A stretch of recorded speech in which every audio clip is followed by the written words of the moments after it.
नमस्कार दोस्तों। आज की कहानी चतुर खरगोश और हाथी की है। एक वन में चतुर्दंत नाम का महाकाय हाथी रहता था। वह अपने हाथी दल का मुखिया था।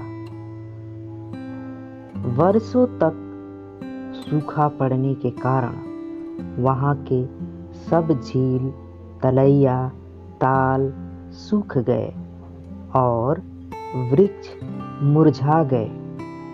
सब हाथियों ने मिलकर अपने गजराज चतुर्दंत को कहा कि हमारे बच्चे भूख प्यास से मर गए, जो शेष हैं मरने वाले हैं, इसलिए जल्दी ही किसी बड़े तालाब की खोज की जाए।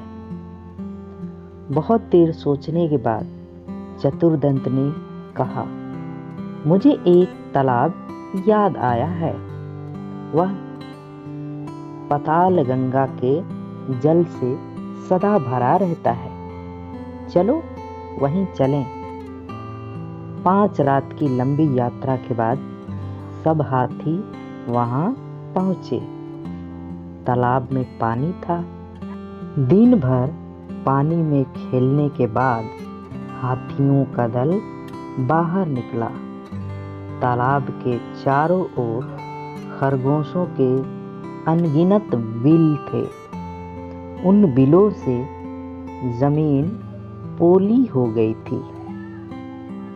हाथियों के पैरों से वे सब बिल टूट फूट गए। बहुत से खरगोश भी हाथियों के पैरों से कुचले गए। किसी की गर्दन टूट गई, किसी का पैर टूट गया, बहुत से मर भी गए। हाथियों के वापस चले जाने के बाद उन बिलों में रहने वाले छत बिछत लहूलुहान खरगोशों ने मिलकर एक बैठक की। उसमें स्वर्गवासी खरगोशों की स्मृति में दुख प्रकट किया गया तथा भविष्य के संकट का उपाय सोचा गया।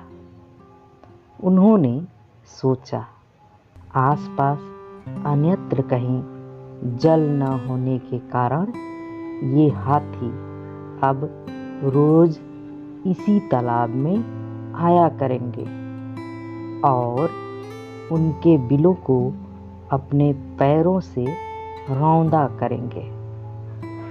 इस प्रकार 2-4 दिनों में ही सब खरगोशों का वंश नाश हो जाएगा।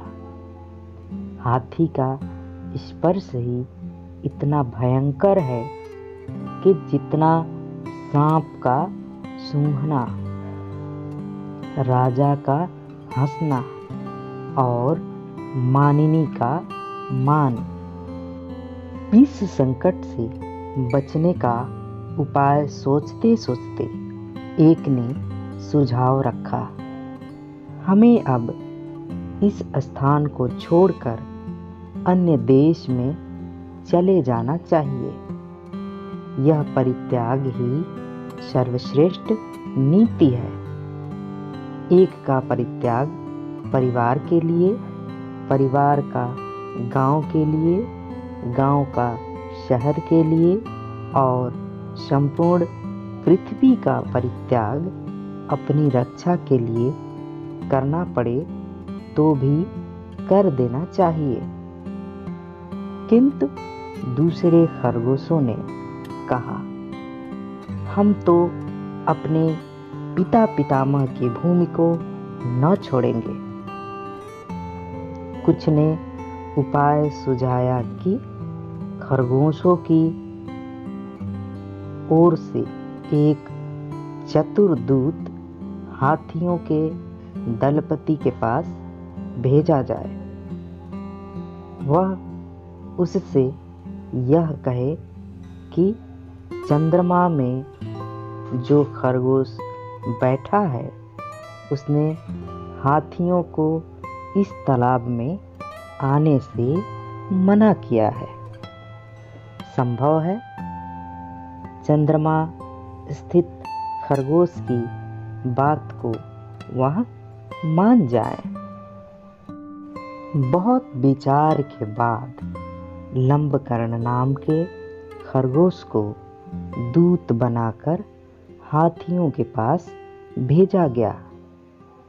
लंबकर्ण भी तालाब के रास्ते में एक ऊंचे टीले पर बैठ गया और जब हाथियों का झुंड वहां आया तो वह बोला, यह तालाब चांद का अपना तालाब है, यहाँ मत आया करो।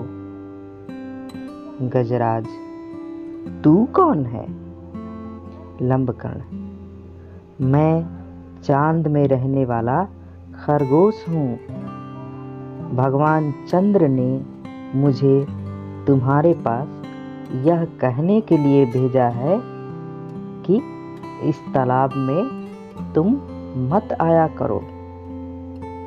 गजराज ने कहा, जिस भगवान चंद्र का तुम संदेश लाए हो वह इस समय कहाँ है? लंबकर्ण, इस समय वह तालाब में है। कल तुमने खरगोशों के बिलों का नाश कर दिया था। आज वे खरगोशों की विनती सुनकर यहाँ आए हैं। उन्हीं ने मुझे तुम्हारे पास भेजा है। गजराज, ऐसा ही है तो मुझे उनके दर्शन करा दो, मैं उन्हें प्रणाम करके वापस चला जाऊंगा। लंबकर्ण अकेले गजराज को लेकर तालाब के किनारे पर ले गया। तालाब में चांद की छाया पड़ रही थी। गजराज ने उसे ही चांद समझकर प्रणाम किया और लौट पड़ा।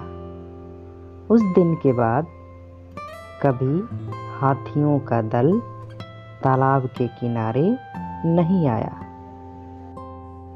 दोस्तों, ये थी आज की कहानी।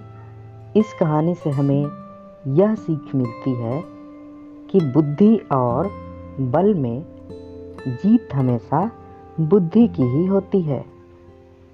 मिलते हैं एक और कहानी लेकर अगली वीडियो में।